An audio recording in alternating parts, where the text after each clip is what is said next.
Well, first of all, I'd like to begin by welcoming the various officials we have from Maricopa County.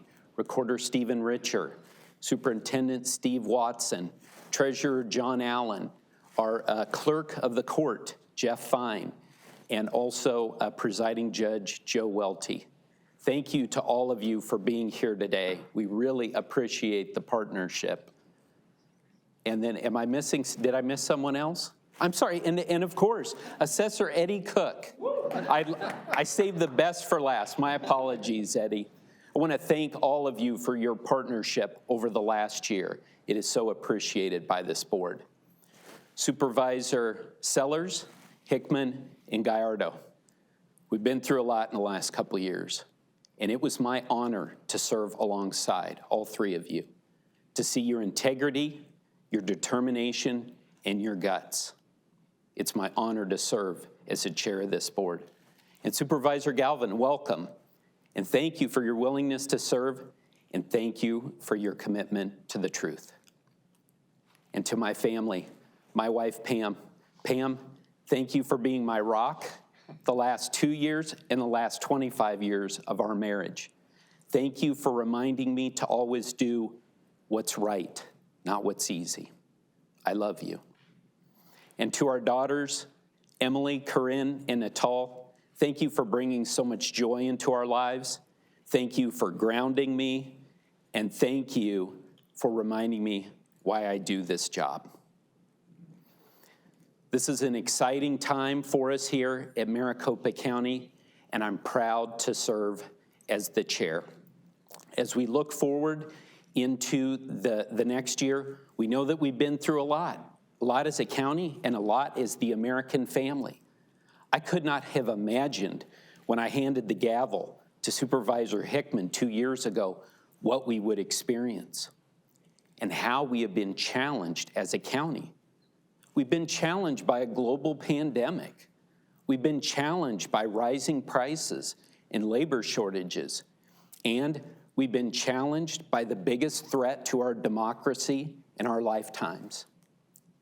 It was a year ago when I was watching on TV.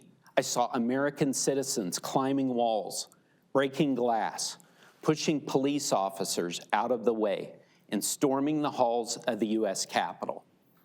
And many of these people did it because they believed that they were saving our country from an election that they had been told had been stolen. That was a true tragedy, and it broke my heart. And it made me wonder what type of world our daughters would be inheriting. Because the quality of our life is based upon the quality of our democracy. And the quality of our democracy is based on the strength of our democratic institutions. And our democratic institutions, including Maricopa County government, is at risk because of an extreme amount of misinformation. And unfortunately, many people in positions of power, they've fed into this, or they've simply turned a blind eye. They've listened to the loud few and told them what they want to hear, because that's the easy thing to do. But here, we don't do what's easy. We do what's right. And that's why we're going to keep telling the truth. Polling shows that a significant amount of Americans believe that there's widespread fraud in our elections.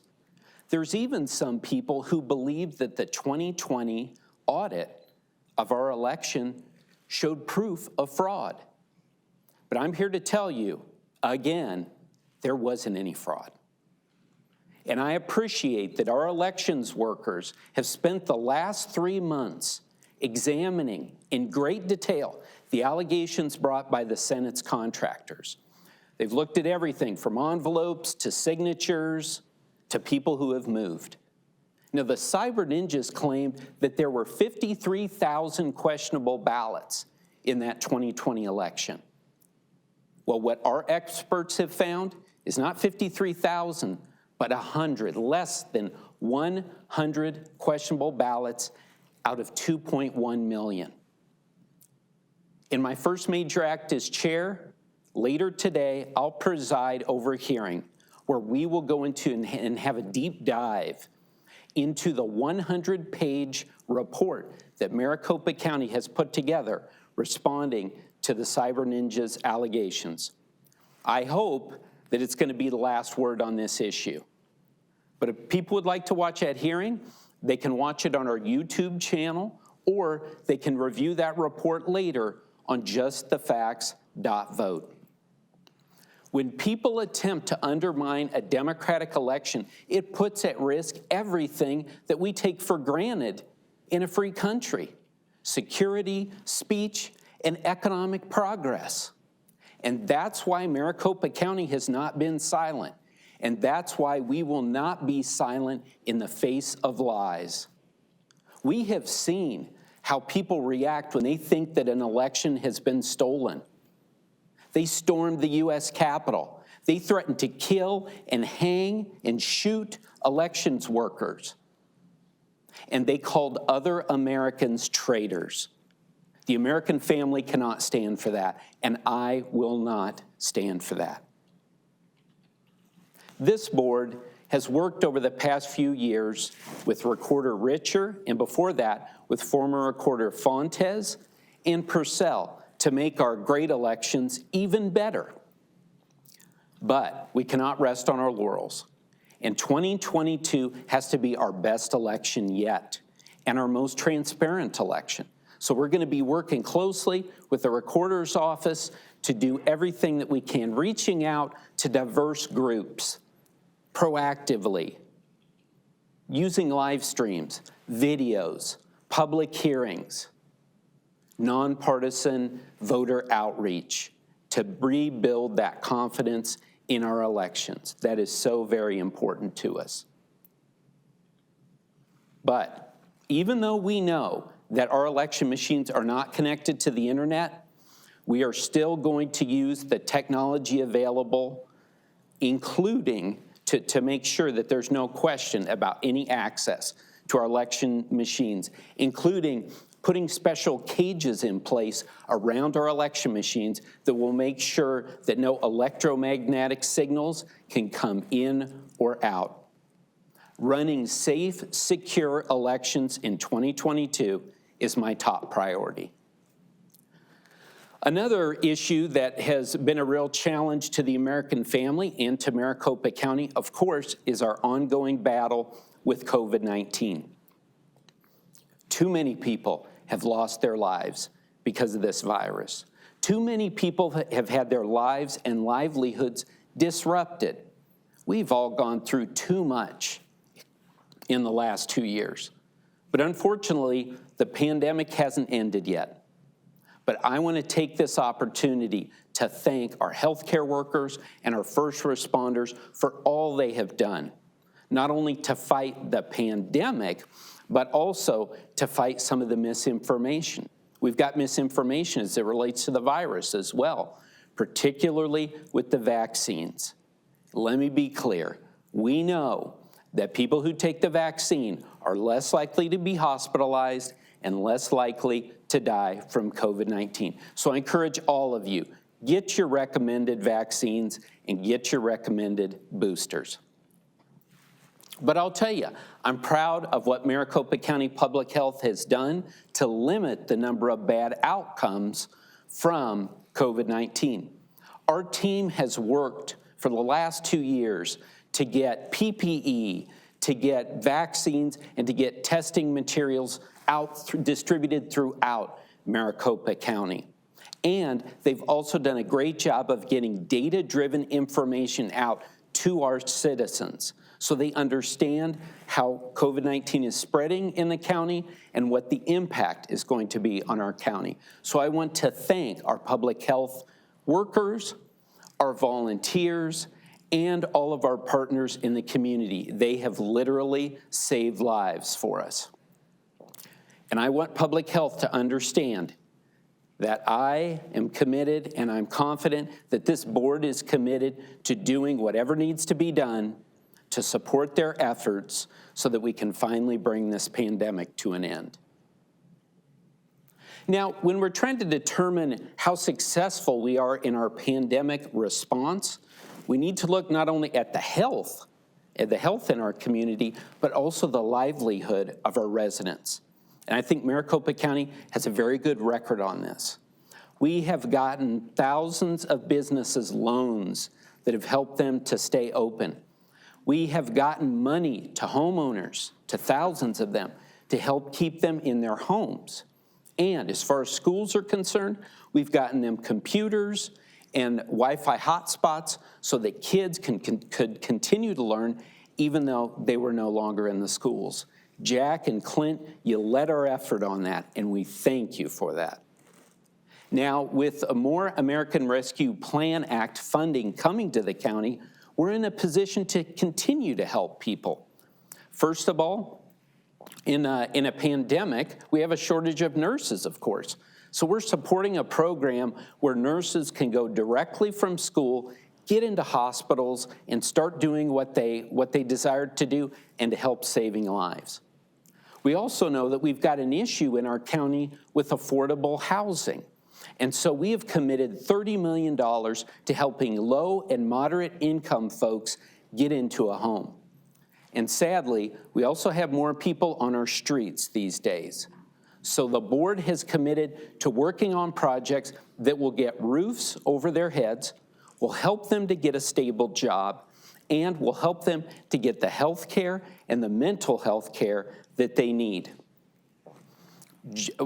Maricopa County has long been known as an advocate on homelessness, but just last month, we committed more money to homelessness than we ever had in the history of Maricopa County. Supervisor Gallardo, thank you for your advocacy on this important issue. If anyone needs help who's watching this, go to maricopa.gov rescue. And if you'd just like to see how we're spending the federal dollars, go to maricopa.gov/rescue funds. You know, I'd like for people to see Maricopa County government as a partner and not as an adversary. I think that we ought to be doing is helping people get things done by lowering their taxes, by limiting regulation, and by cutting red tape.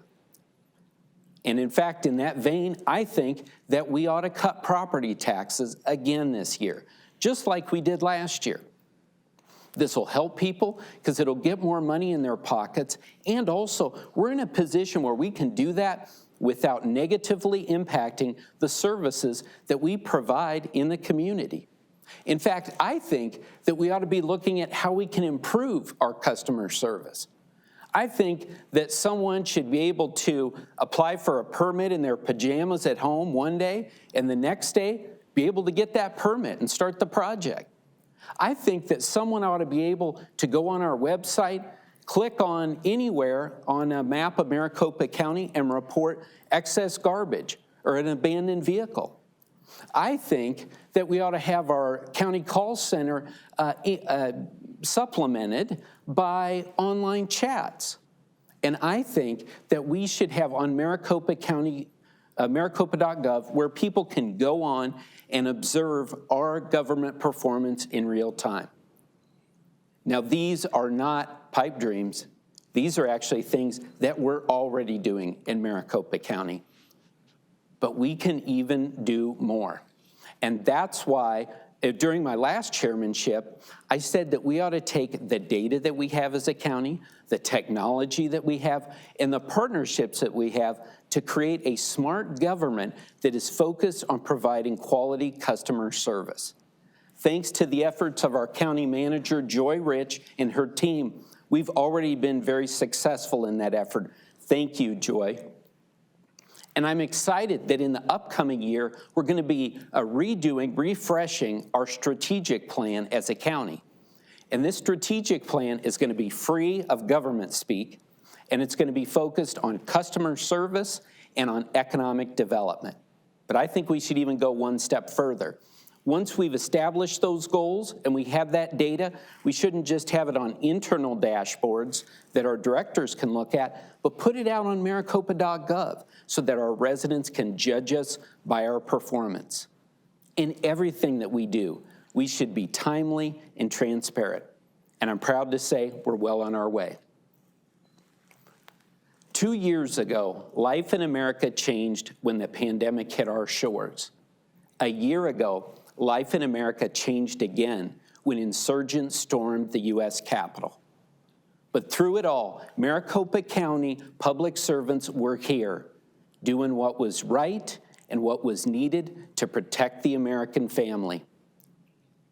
Our workers here at Maricopa County have been on the front lines of the public health emergency response, the defense of democracy, and they've been at the forefront of providing better customer service to all of our residents. I thank the 13,000 Maricopa County employees for all of their hard work. But I can't promise to them that the critics are going to get any quieter in the upcoming year. And I can't promise that the spotlight is going to get any less bright. I can't even promise that people outside of this county complex will acknowledge their work on customer service, on process improvements, or staying up late that night to make sure that every eligible vote was counted as it was cast. But what I can promise them is that the work that they do matters, and that by simply doing their jobs, they are defending our democracy and upholding our institutions. I'm excited about the future and what can be done. I believe that our Maricopa County workers can set a new bar for government service. It can be done. People want to be in this county. They're moving here. 200 people a day. 4.5 million people call this desert oasis home.